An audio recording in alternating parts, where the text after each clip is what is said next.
Welcome మా bros. ఒక cinema silent గా వచ్చేసి బ్లాక్ బస్టర్ అయిందని ఒకటే మోత సోషల్ మీడియాలో. ఏంటబ్బా సినిమా పేరు ఉంటే తుడరు. తెలుసు ఎప్పట్లానే కొంత లేట్ అయ్యాం. ఇంట్రొడక్షన్ మీకు మనసులాయో. ఇది ఒక crime thriller with family drama touch.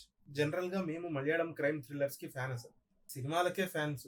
So దానివల్ల ఏ ఎక్స్పెరిమెంట్ సినిమాలైనా వచ్చేసింది అనుకోండి, చూసి ఎంజాయ్ చేసేయడం అంతే. As of now this is a wonderful experience. అంటే ఒక రొటీన్ స్క్రీన్ ప్లే యూజ్ చేసి ఇంత ఎంగేజింగ్ గా ఒక కథ చెప్పడం అనేది మలయాళం ఇండస్ట్రీకి మాత్రమే అవుతుంది. వేరెవరు తీయలేరు అన్నది is not my intention.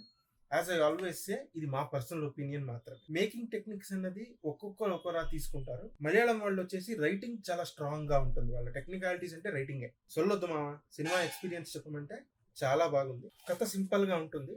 Screen play వాడుకున్నారు బేసిక్ గా, ప్రొసీడింగ్స్ కానివ్వండి. అంటే ప్లస్ అని చెప్పాలి. I mean super. యాక్చువల్ గా ఇలాంటి పదాలు నేను వాడను. బికాస్ టెక్నికాలిటీస్ అనుకున్నప్పుడు ఒకటి, తీసేటప్పుడు ఒకటి. అందుకే we don't go into detailing of that. ఎప్పుడు మా ఎక్స్పీరియన్స్ షేర్ చేయటమే అలవాటు. And as always the experience is purely hours.